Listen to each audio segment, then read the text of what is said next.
Star of 90210, Luke Perry, hospitalized with a serious ailment, which also reminds us that we're all getting kind of old. Also, Nike seeing some backlash after one of their shoe explodes on the foot of Zion Williamson inside of a big game, causing an injury and causing a whole lot of backlash and a lot of changes to ripple effect from this one. Plus, Bryce Harper gets a big fat contract paying him a lot of money for a long time, but nobody knows bad contracts like the Mets and Bobby Bonilla. Nobody knows bad contracts like those guys. We'll talk about those in a bit, but not quite yet, because those stories, while large, not large or bad enough contract enough to talk about in the top 10 list. Not said you. You said these stories weren't quite there yet. So what quite stories are there? While not grammatically correct, we will talk about them in just a moment on the wrap-up show with me, Jay Clifton Payne from ThisIsAConversation.com. This is a wrap-up show for the week ending March the 2nd, 2019.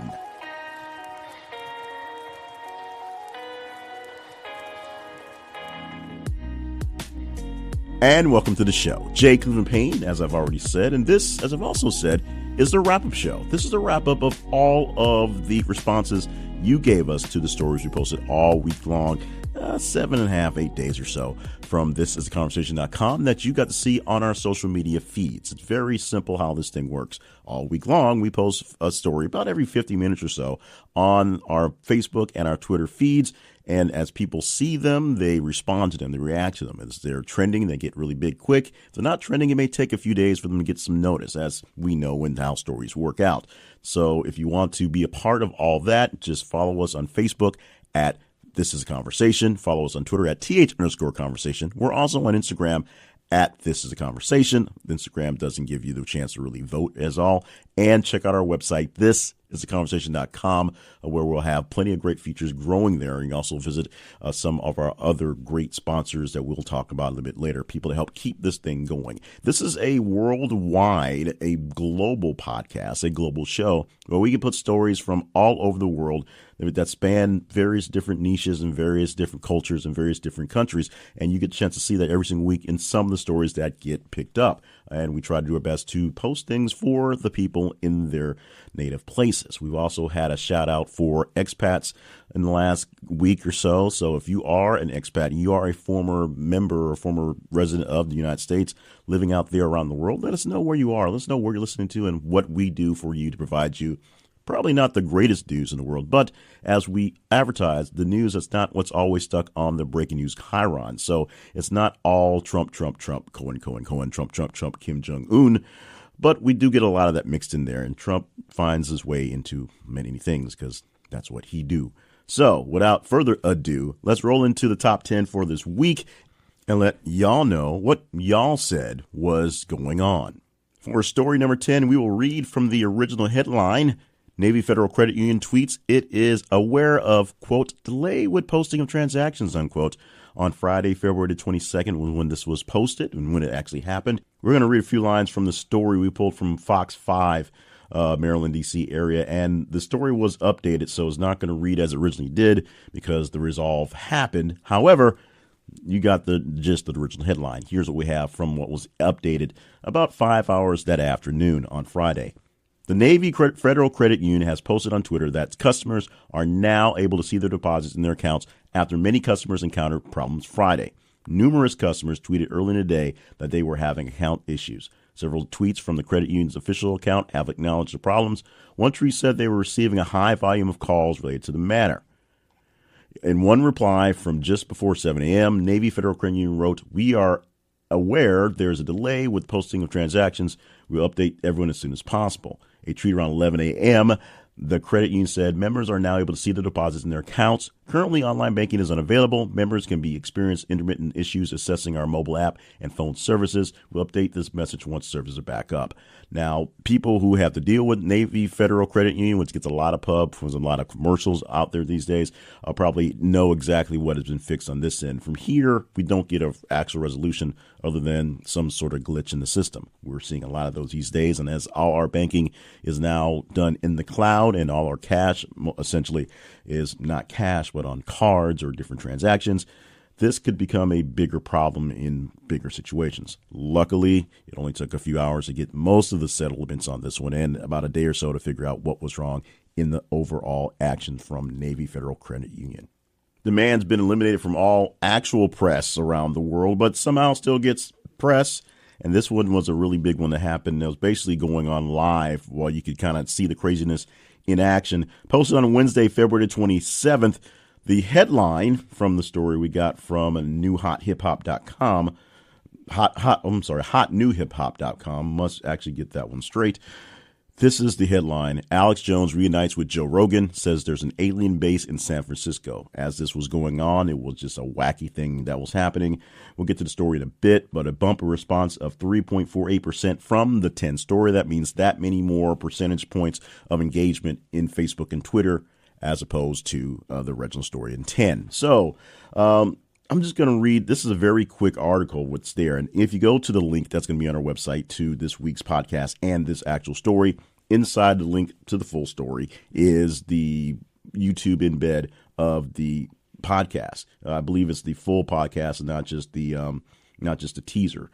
So Joe Rogan has sometimes little bits of teasers that goes out in line, and then of course the full episode. This one looks like the full episode. I can't see it from the thing, but I'm going to read you very quickly essentially what our friends at Hot New Hip Hop, our new friends, our very new friends, go check these guys out a lot for this kind of stuff.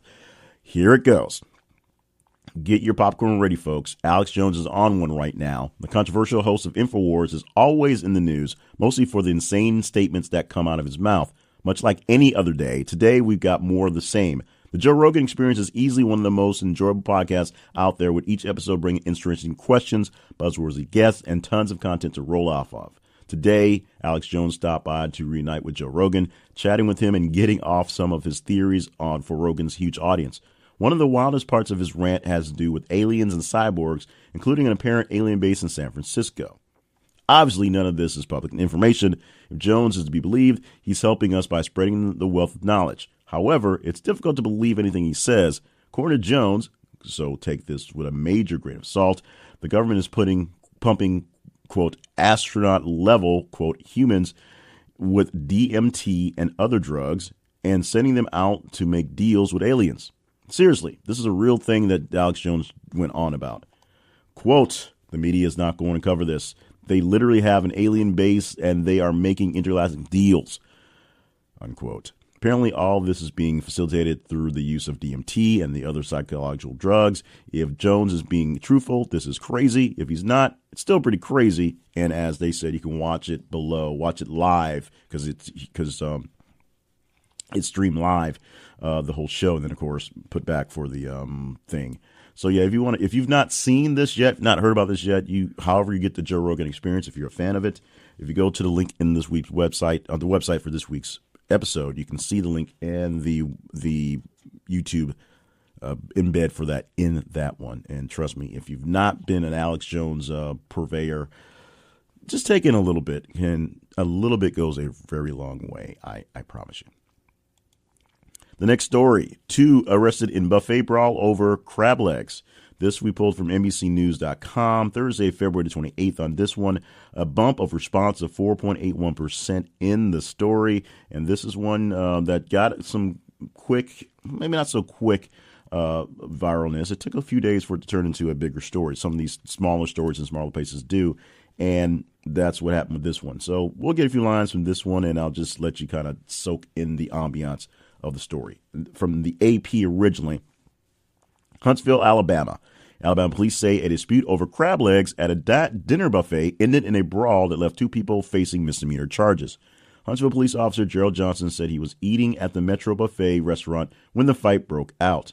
Johnson tells WHNT-TV that diners were using service tongs like fencing swords and plates were shattering, and a woman was beating a man. Johnson says diners had been waiting in line for crab legs for more than 10 minutes, and they lost their tempers once the food came out. Station reports Shikata Jenkins is charged with assaulting John Chapman, who suffered a cut in his head. Chapman is charged with disorderly conduct.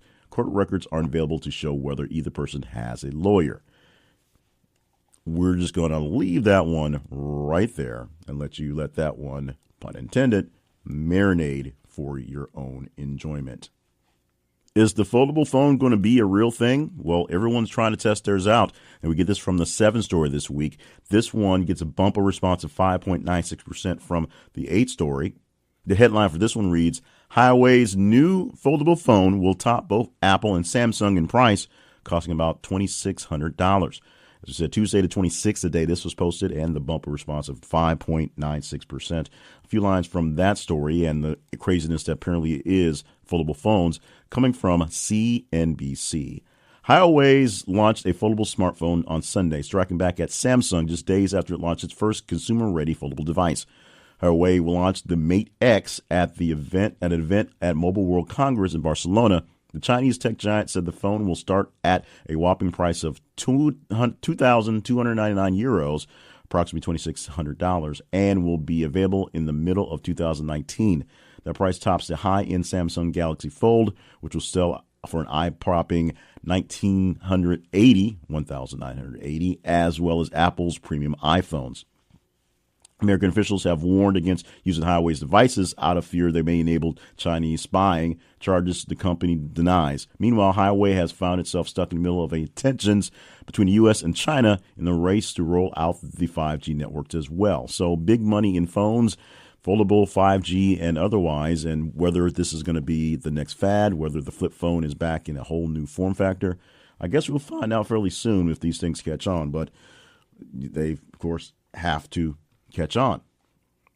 As promised, Jussie Smollett is not in the news this week, at least not in our countdown for the news this week. But he wasn't the only felonious actor, entertainer doing things wrong in Chicago this week that had some issues. This week, we're dealing with a lot of R. Kelly. R. Kelly indicted on 10 counts of aggravated child sexual abuse, posted on Friday, February the 22nd. This was the highest engaged Facebook post of the week, just on Facebook alone, a bump of response of 23.38% from the number 7 story. I'm going to read a few lines from this story. The source we have from this one is USA Today. Obviously, this was a big one everywhere. R&B star R. Kelly is in police custody after turning himself into Chicago Police Precinct Friday night, hours after he was charged with 10 counts of aggravated criminal sexual abuse. The grim-faced singer, 52, arrived at the station at 8:15 local time. The Chicago Sun-Times posted video of the arrest Kelly handcuffed under a blue jacket as he was led into Chicago's District 1 police office. The, quote, singer-songwriter Robert Kelly, R. Kelly, is under arrest in the Chicago police custody. The defendant will appear in court tomorrow afternoon, which he did. Now, this got really, really interesting really, really quick. R. Kelly, because of the backlash from a lot of the charges that were placed here, not specifically the charges that he's actually charged for, but just in general, and because these are rumors that have been going on for 20 years, has had some issues financially. He's lost some money from some deals. He lost his record label deal flat out. And he says he had a very bad contract with his studio, making it a little overpriced, something you do when you're kind of famous and have extra money to toss at things. So because of that, he's out of cash. He was given $100 or $1 million bond, but that means you'll have to pay $100,000, 10% to get out. And he spent the weekend in jail because he didn't have $100,000. And now apparently he's having some beef with the lady who actually put up that part of the bond, because he's R. Kelly. This story is going to get weirder faster. So if you're into R. Kelly, keep up with it. If you want to get the more details from this one, just click the link that you'll see for this story in this week's podcast website link at our website, thisisconversation.com. This will be under wrap up 2019-0302 for the weekend, the date that it's released. And you can see this plus links to all the stories we're talking about in the podcast right there at the website if you miss out on and want to see more about what's going on, or link to things that do show more deeper in the stories. The next story is very sad, and it gets a little long and convoluted, so I'm going to paraphrase it. If you want to kind of go through the actual exchanges that are given in this story, make sure you check out the link at our website for this week's podcast so you can see what's going on, or search for it. You'll be able to find it. This is something we posted on Friday, February the 22nd, and it is a bumper response from the 6th story of 21% of engagement. Here's the headline posted from boardpanda.com. Woman's last text exchange with friend before he took his own life is a painful reminder to take care of our friends. And right now, I'm going to just go ahead and inject it right here because it becomes it's almost a meme in itself, but talking about the National Suicide Prevention Lifeline, Because if you are a person who's dealing with thoughts of depression or sadness or just debilitating something and are feeling not so great, there is someone manning the phones or someone to chat with online 24 hours a day to talk to you on that issue, whatever issue it is. 1-800-273-8255, 800-273-8255, or go to suicidepreventionlifeline.org, suicidepreventionlifeline.org, and get a chance to talk with something, chat with something. Or if you're looking for ways to help the cause or actually to volunteer, there was a scene inside the fairly popular TV show going on right now, A Million Little Things, that has a recurring character or a main character who's dealing with suicide. The show is about a man who commits suicide. One of the main characters almost commit suicides, and there's the ongoing thing about him and his depression. And he actually called the Suicide Prevention Hotline and asked to volunteer. So if you're looking for ways to help, you can do that as well. But back to the story, back to the main part of the reason why we're bringing this up. So in this article, you'll see a short exchange between a woman and a friend who was having apparently a bad day.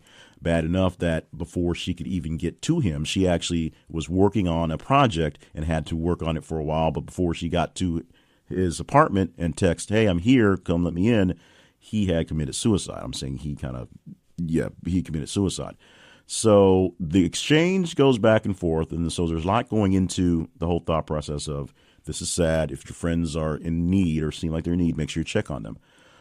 There's a counter argument going in here that's saying, it's not quite as easy as go check on your good friends or your friends are in trouble. There's a bit more complications into the issues of people who are not doing so well, and that, just going to check in on them is going to fix everything. Sometimes it's even more complicated than that. But to get the full gist of the whole exchange and how the conversations inside of the actual conversations went, you need to go check this one out. I cannot begin to kind of boil it down into something that's easy to digest. You just got to go check it out yourself. So go to thisisconversation.com and click on the link for this week's podcast so you can see exactly what I'm talking about here.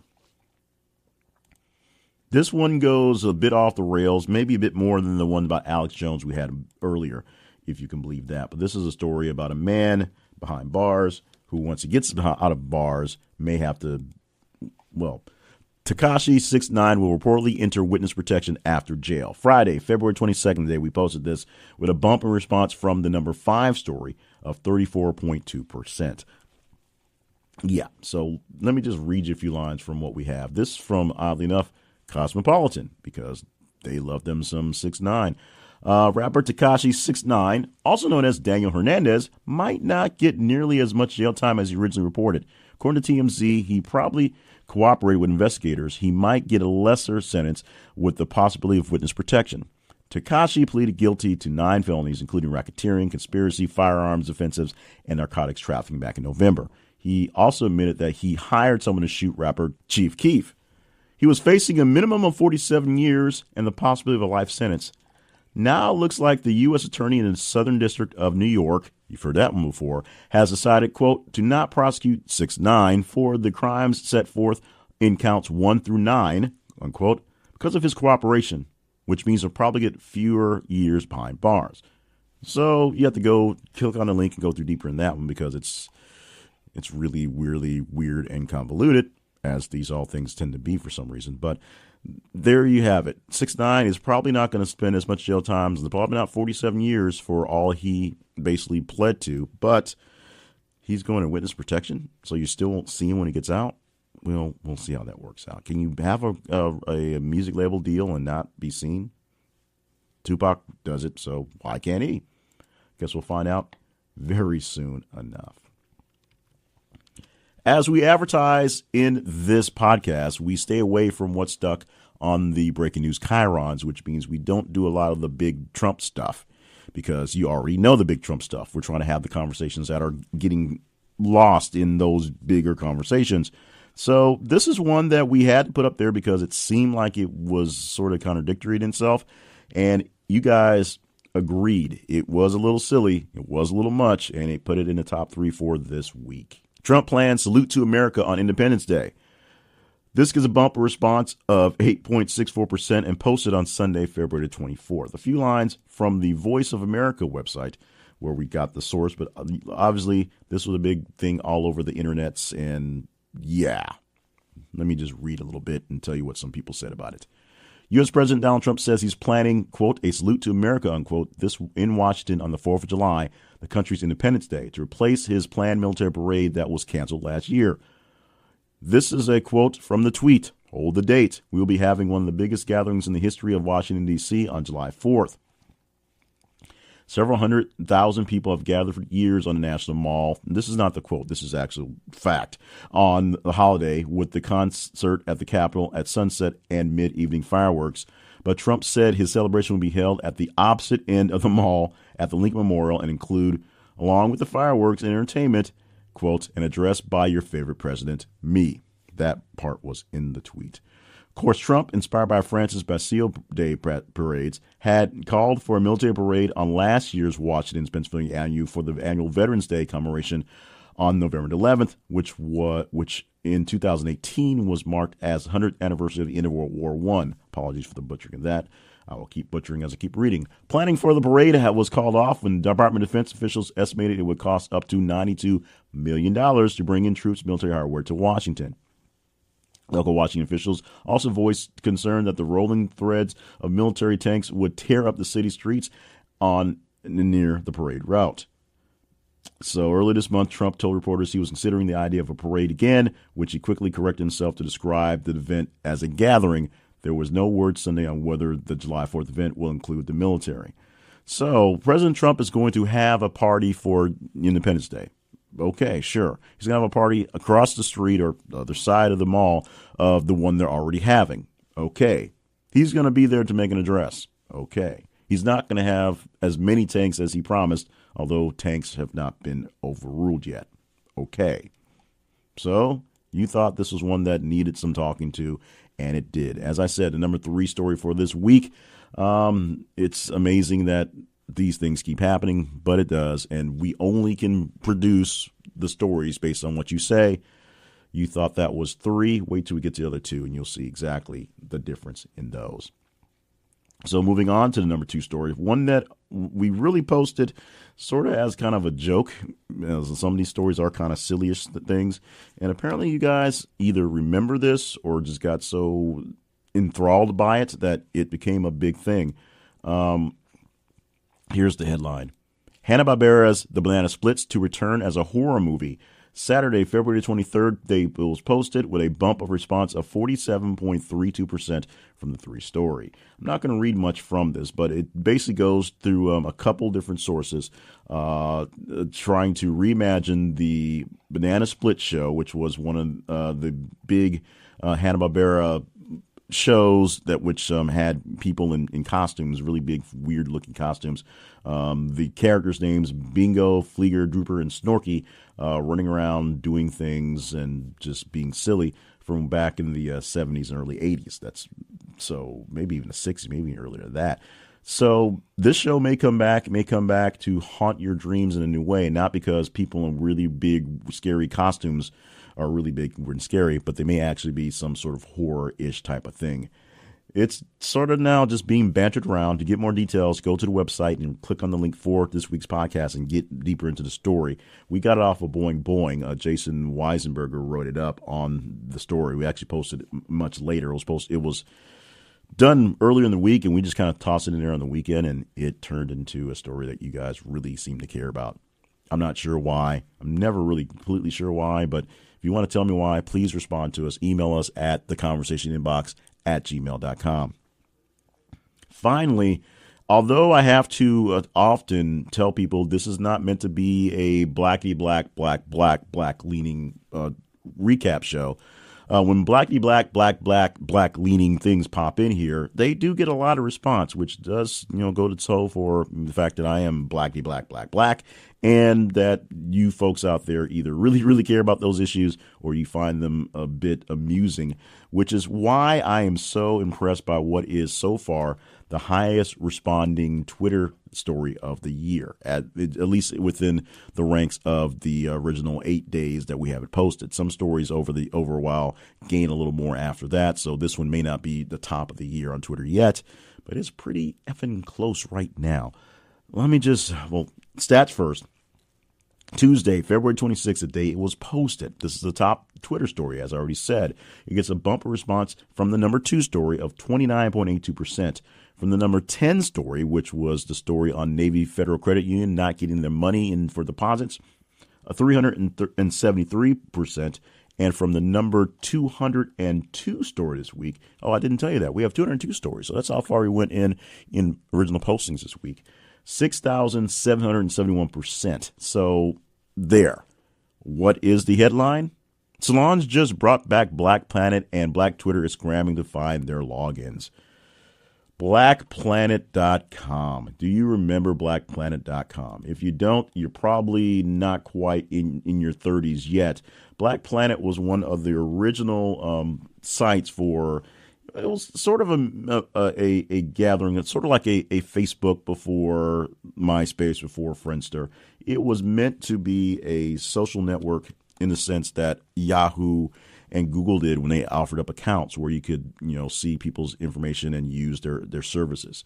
It was essentially a Yahoo with all the accoutrements minus the search engine without being Yahoo, made for Black people. You had profiles with pictures. You could do dating stuff there. You can chat on stuff. You can network. It was what it was. So because of the technology at the time and just sort of the weirdness of the time, where it basically turned into a lot of spam and a lot of just weird dating stuff, it went away, like most of the old web stuff did. And then Facebook is now sort of the king of all these kind of things. You assume they happen there and things pop off.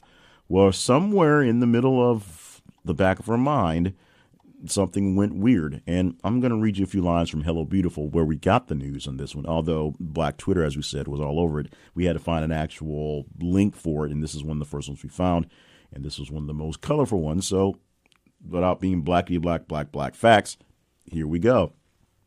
Just when you thought Solange couldn't get any blacker, she went and found her Black Planet login. Solange announced a Black Planet takeover on Instagram and Twitter, sending social media into a frenzy and everyone hitting the lost password button. Solange is single-handedly reviving the OG social network that originally launched in 1999. Radio One, our parent company, acquired BP in 2008. According to people in Solange's camp, the Grammy Award-winning artist and fashion icon is in love with the nostalgia of Black Planet and wanted to collaborate last year, but it didn't work out.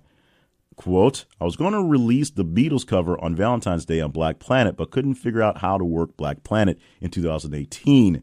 She tweeted that, then deleted that one. She nevertheless persisted, and now people are flocking back to the site in hopes to find her album.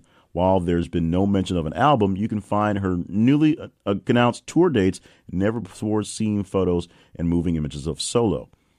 The custom page was created by Lula DeLo, who said the project took a year to come into fruition.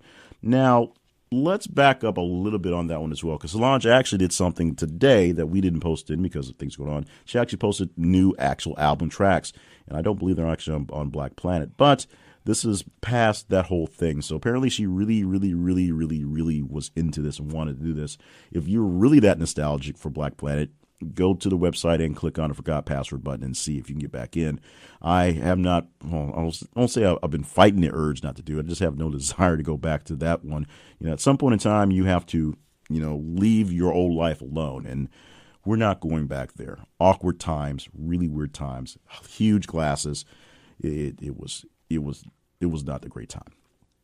But I've had a great time this week going over the top 10 stories as per you going on. And if you guys want to get back into your Black Planet and go back to nostalgia, by all means, that's great. You want to go back to nostalgia for some past episodes and special effects from us at The Conversation, you can do that too as well. That's by going to the website, thisisaconversation.com. So we have the past episodes of the website, past episodes of the podcast, I should say, and other great features at the website, including places to visit our fine sponsors who help keep this thing going. And hopefully we'll get me some reading lessons before this thing is over. To be a part of the actual voting process, I want to call it process, you just follow us on social media. Go to th_conversation on your Twitter and go to This Is a Conversation on your Facebook.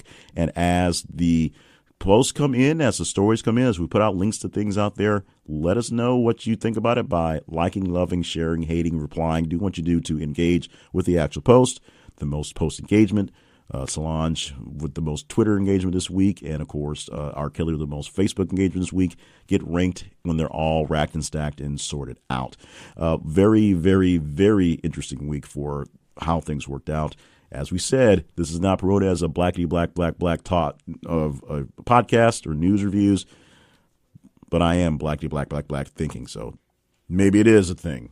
If you think it's a thing, if you have a problem with it being a thing, or if you like it being a thing, let us know by responding to us at theconversationinbox@gmail.com. Coming up in just a bit, we're going to go ahead and get into the housekeeping and talk about the 202 story this week, the almost irrelevant story of this week, and a little extra housekeeping on how we're going to try to tighten things up a little bit and hopefully make more room for some interviews and make it so that if we don't have one, we can still get along. We're not going too crazy on the time. All that coming up in just a bit here on the wrap-up show from This is the Conversation with Jay Cleveland Payne. This is for the week ending March the 2nd of 2019.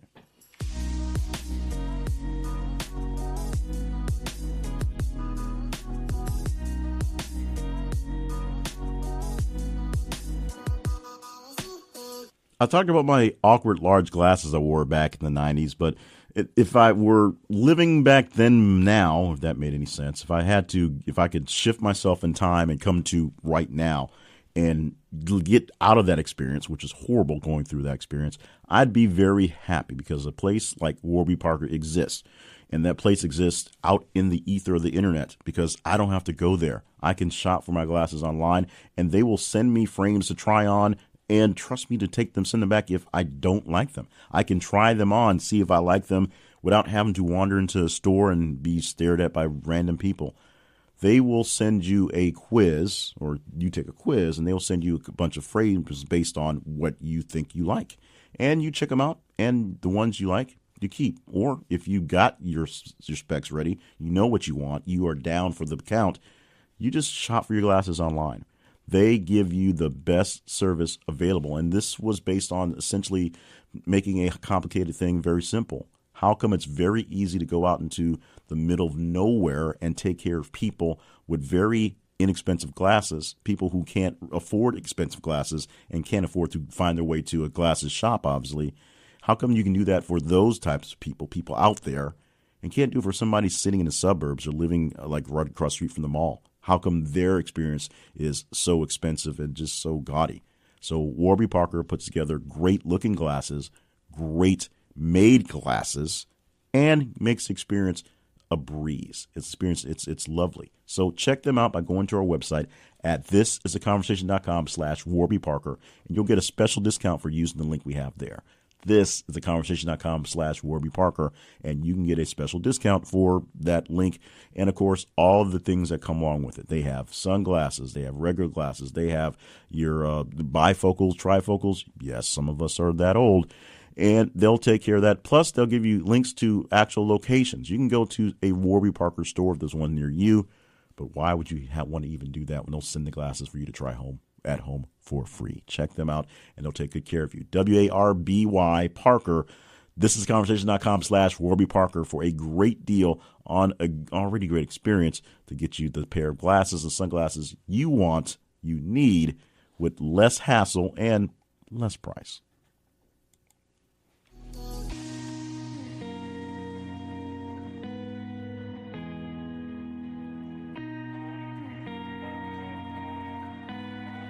Let's start off with the housekeeping for right now, and then we'll get into story number 202. 202 separate, different, distinct posts this week, and we're glad that you enjoyed as many as you can. Obviously, all 202 is quite a bit, but we always enjoy seeing what pops up in the top 15, which ones were the ones that really resonated with you. This one obviously didn't get a lot of time to get a lot of love into it because, like we said, we shift these things from Friday to Friday. So we're going to do a little bit of shifting in the time frame as well. We're going to, we as in me, is going to get up a little bit earlier and hit the cutoff date for the actual things into the feed. We're going to see if this causes an issue for things overlapping or not overlapping. So far, of course, last week was a later catch because it was a late catch in the day. But we're going to cut this thing off still on Physical Friday, where I am in the Central Time Zone. Just instead of waiting till around 8 or 9 o'clock, we're probably going to cut it off around 4 or 5 in the morning and then see what happens from there. That way, stories that actually get posted on that day have a chance to grow to a good feel and be in the countdown without having some overlap, unless it's something that posts very, very early that gets a lot of big love, probably from overseas. We'll see how that works out. That's essentially the biggest part of the housekeeping that we have for this one. We also are going to think about doing housekeeping in the third segment, although that would make the rounding out the top 15 that much longer. So we'll see what happens with that. We may do that if we have issues where we have guests. That may help out the timing for the guest stuff because all 3 segments will be popped together. So that's how that may work out. As far as anything out of the ordinary, this is a week that had nothing really weird that got popped into the listings that would have really affected anything. We didn't have a lot of multiple posts on big stories. Like we said, we are out of the Jesse Smollett stuff, so which we posted something every single day for an update. Everything we had here was essentially a singleized post. That's not correct. A single post on some sort of idea and kept it to that. And that's essentially how things go on. It's amazing some of the stories, and we get to the ones that didn't quite make it in, some of the stories that didn't quite make it in this week, how big they were. But this is the name of the game we're playing, and we're glad you're playing along every single week. As we always say, just follow us on Facebook and Twitter. th_conversations is our Twitter handle, and thisisconversation.com for Facebook.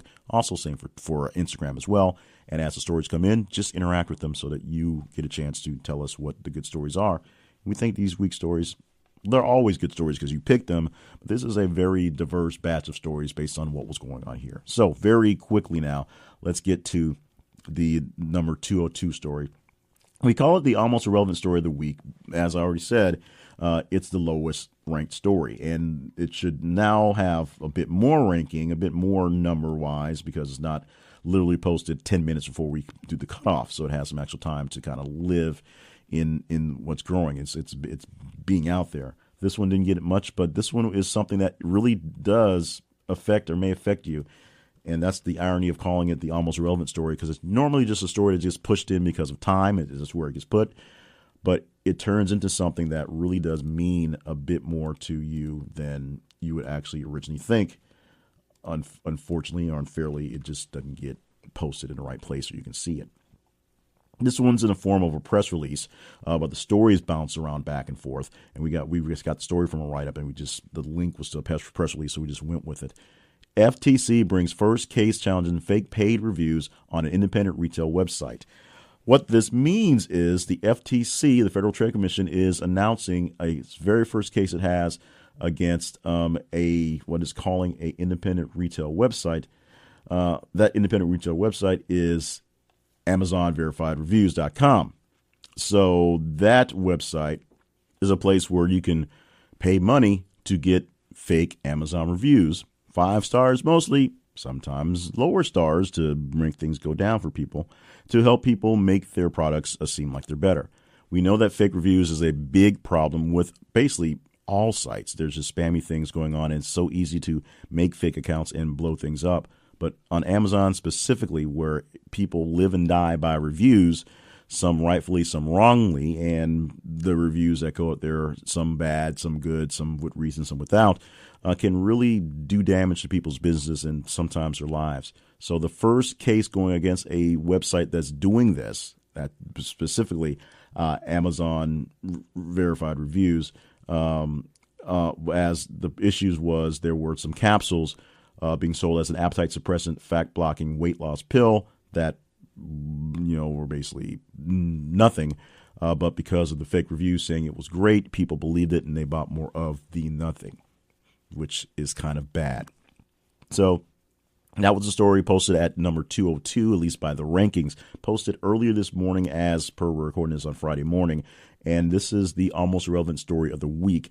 It's a lot more relevant than you think, and it probably won't get the play that it should get until it becomes closer to the end of the trial. You'll probably hear more about this later. And when you do, just bring it up again, and we'll try to look for more stuff on this. if these things are helping you or not helping you, let us know by responding to us at theconversationinbox@gmail.com so we can know what we can do to work on improving things. So in improving things and hopefully getting out this thing on time or closer to earlier than normal, coming up next after the break, shout outs.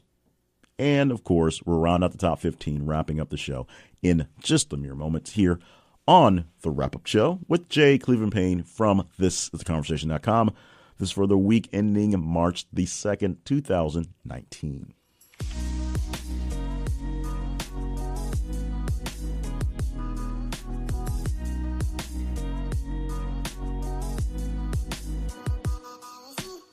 I've been challenged to produce another daily podcast, and unwisely enough, I'm going to jump on it.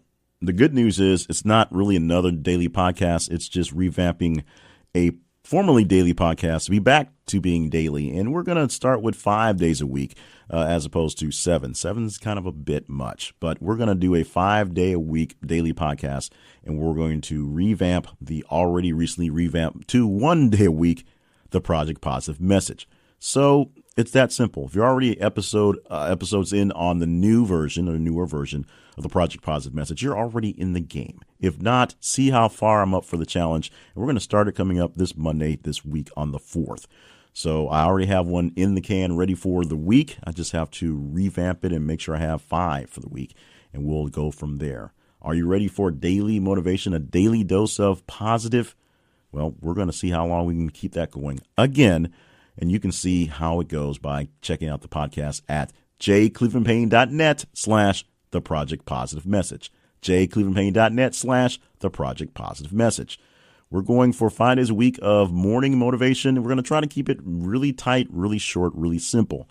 Sometimes I ramble, as you know. We'll see how it goes. Let us know how it goes by emailing me at jclevelandpayne@gmail.com to see if I'm doing a good, bad, or whatever job in this project. But we'll see how long we go with the daily issues coming up starting in a few days. The Project Positive Message podcast found at jclevelandpayne.net/the Project Positive Message.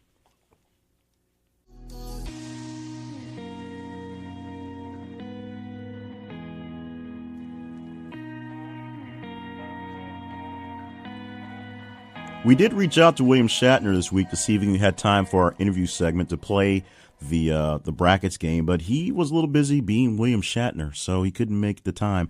So if you know someone famous, infamous, just someone who just really into the news, let us know so we can maybe get them booked in to play the brackets game and do that more often. Send us an email at theconversationinbox@gmail.com. That's where it is. And we'll try to get someone in there. We love playing the brackets game. I love playing it, and I'm going to keep playing it until somebody gets it and becomes a real thing. So that's what we're going to do. Now, let's get some shout-outs in, starting off with the Facebook shout-outs, because that's the page I'm looking at right now.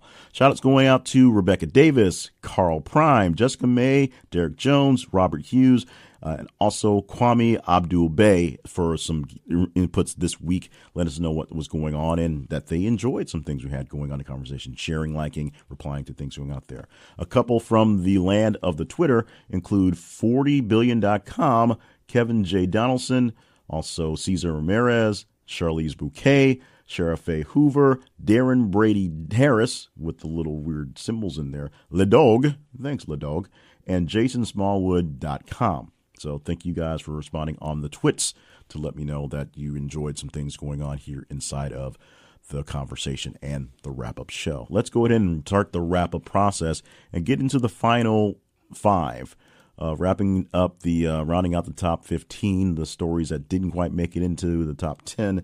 Starting off with the 11th story posted on Saturday, February 23rd. The headline, Botswana moles lifting elephant hunting ban. I'm going to go to that story very quickly, although there's not much to say, but Botswana is probably going to lift the ban of hunting elephants. But just to kind of get the sort of flavor where it came from. The BBC is where we got this one, obviously, and this also proves how this is a bigger deal globally than just getting away from Trump stories on the news here in the States. A report by cabinet ministers in Botswana has recommended lifting a 4-year hunting ban and the introduction of elephant culling. After months of public meetings and consultations, the report by ministers also recommends the, quote, establishment of elephant meat canning, unquote, for pet food. The number of elephants in Botswana is estimated to be around 130,000, which some argue is too many for the ecosystem. There is increasing conflict between wildlife and people. But others say the country's tourism has grown dramatically since the ban came into place, and that the lifting of it would affect the country's international reputation for conservation.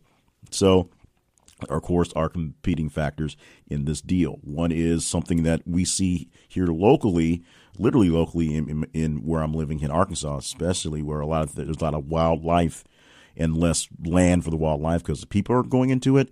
We're seeing things where bears are in neighborhoods and deer are in the neighborhoods and coyotes, a lot of coyotes in neighborhoods, because where we're living now used to be the woods they used to live in. Botswana, same place. There's a lot more people and the tourism there, so people are encroaching into those areas. So there's a whole lot of elephants wandering through places where people don't want them wandering. And since there's so many elephants, you don't want to just waste an elephant, so you could feed your elephant to your pets. Okay. But obviously there are issues for people who are environmentalists, people who love the animals that have issues as well. We'll see how this gets brought out. Obviously, this is a big deal because you guys voted to get it in here. But the more amazing thing, and it's always amazing at the stories that pop in here, the more amazing thing is how high it actually ranked in this week. Barely, I'm telling you, it barely missed out on being the 10th story. We were going to talk about Botswana and elephants instead of Navy Federal Credit Union, just by a sheer hair of things. This story was number 12 this week. 90210 star Luke Perry, hospitalized with stroke. We posted on Thursday the 28th, so yesterday as we recording this here. Of course, he is still not doing so well. The earlier reports of the updates from this is that friends, family, a lot of folks are sending thoughts and prayers and hoping for a hopefully recovery, good recovery from Luke Perry. What we do have is, of course, this thought process that a former teen heartthrob and just kind of heartthrob in older age is getting much older. And it's reminding us all that we gotten much older. Luke Perry is 52 years old, and he talks about, in these days, he doesn't bring it up because he doesn't like the show, and it has nothing to do with who he is right now. He actually has a current job playing Archie Andrews' dad on the CW's Riverdale, which, if that's kind of ironic that it was the kid who had no dad in a teen show filmed by adults where he's the adult of a teen. Well, that gets convoluted. The big story is Luke Perry, 52 years old, so he's not massively old, having a stroke and now trying to recover from the attack. We are, of course, offering up thoughts and prayers for someone we like as fans, and just because Luke Perry seems like an okay guy. So we want him to get better as soon as possible. Let's go to Nike in the number 13 spot. Nike's facing some heat. The official headline we had was Nike facing backlash after Zion Williamson's shoe explodes. We got this from Business Insider, which would write this story, as you believe, from this sort of angle, a business angle, as opposed to a lot of the other angles that it was put out there, including a Onion article that said that the 6-year-old who built this shoe got fired for building a defective shoe. Why do we care about a shoe put on the foot of a possibly future millionaire, or at least we thought would be a possible future millionaire? Well, here's the deal.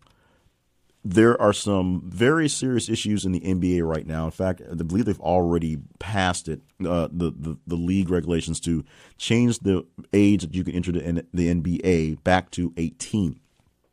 Now, back when that happened, we had stars like Kobe Bryant, and we had stars like Tracy McGrady and guys like that who had actual talent, and their ability to take that to certain levels was a great thing. And then we had a bunch of stars who weren't quite ready for the big time, but because of the money, they took a shot, which they had every right to be, and you can say it ruined some lives. Some people figured it out. Some people got some money and moved on. Some people were just basically floating around random places in Europe because they didn't know what to do other than play basketball, because that's where they were pushed. Zion Williamson has massive talent and probably could have went pro right from a high school, and with a few years of seasoning, been an outstanding player. But he's doing his one and done year at Duke, and because of a big game, with national attention, Duke, North Carolina, having his shoe literally explode on him and getting injured from that may have jeopardized the money he could have made now or can make in the future if it doesn't heal right. It's a very complicated issue that comes down to a simple problem. But as most simple problems are, that's why they hold up complicated issues.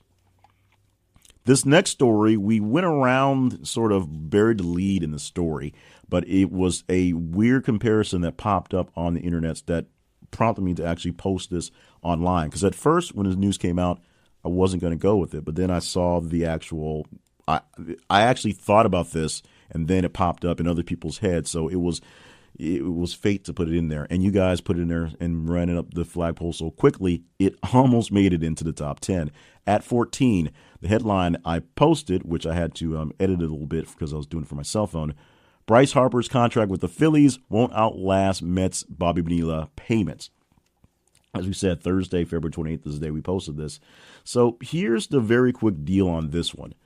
Bryce Harper, formerly of the Nationals, the Washington Nationals, a Major League Baseball player, he basically went to the majors. He didn't spend very much time in the minor leagues. Came out of high school, did his thing, and went to the Nats very early. He's only 25 or 26 years old, so giving him a $13 million contract isn't such a necessarily weird idea. People play baseball for forever if they stay healthy.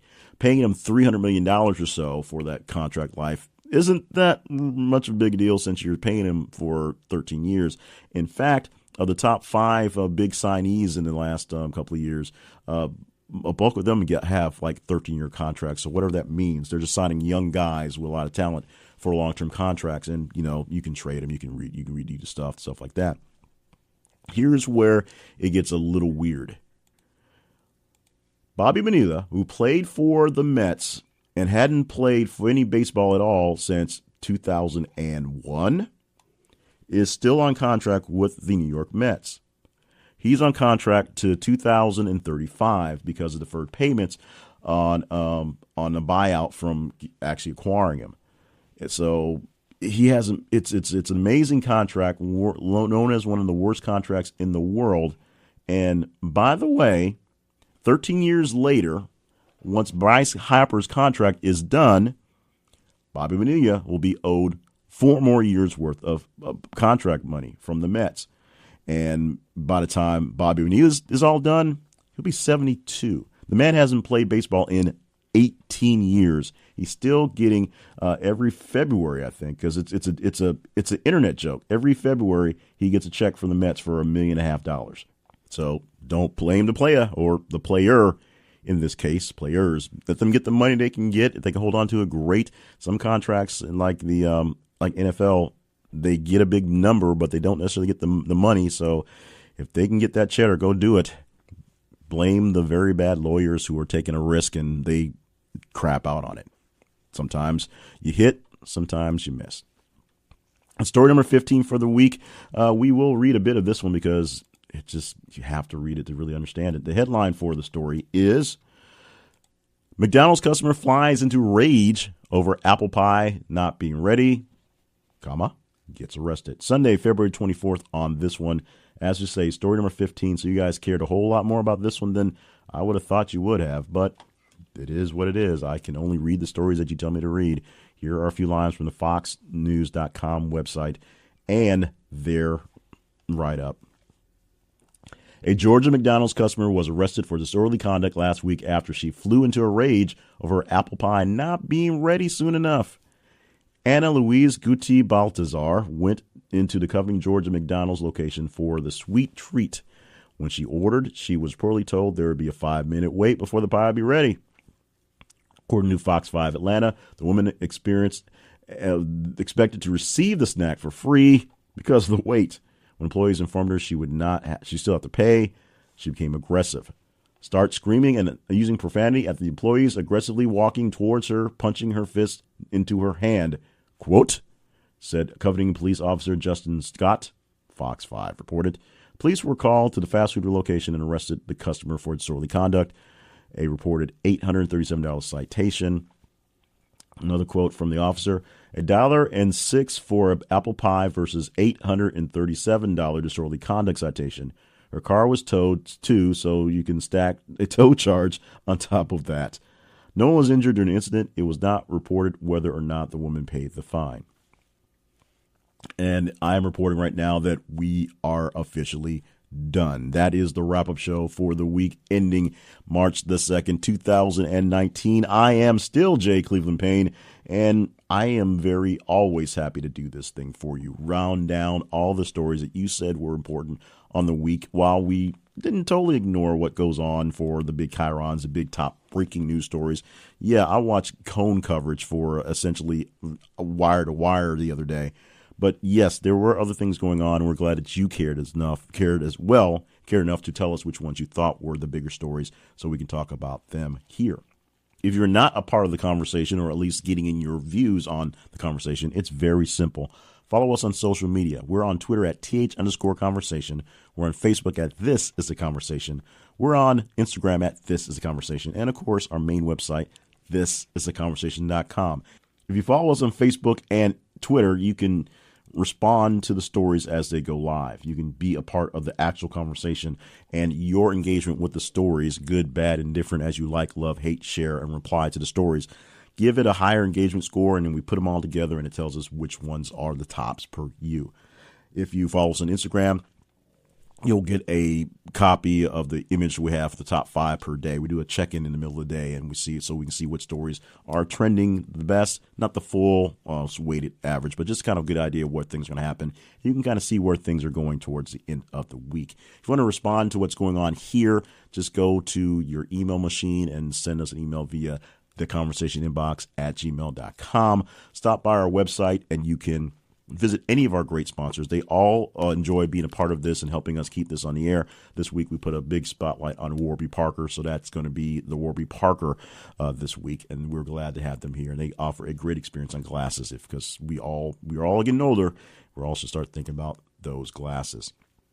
If you're not already subscribed to the podcast, go ahead and do it at anywhere your favorite pods are listed. We're on Apple iTunes, we're on Stitcher, we're on Spreaker, we're on Google Podcasts. We're basically any place that you can look for us. And if you look and we're not there, let us know. We'll see why we're not there and get listed as quickly as possible.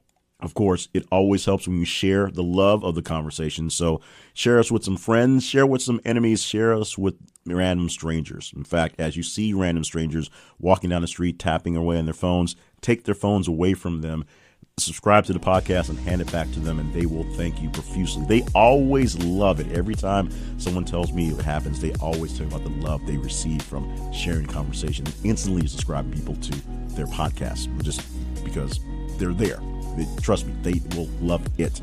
Find out more about what other thing goes on in my life, if you can call it that, at jclevelandpayne.net, or email me at jclevelandpayne@gmail.com. Once again, I am Jay Cleveland Payne. Thank you so much for being a part of the global conversation, meaning one of the best conversationalists talking about the biggest stories that you guys care about, not just what you're being told you care about. Next week, we're going to give you 10 more stories that you guys, you people out there, tell me are the most important. So let's do it. Let's have some fun. Let's get out there and get engaged. And of course, start great conversations with other people. I love each and every one of you, and we'll see you next week from the wrap-up show from thisistheconversation.com.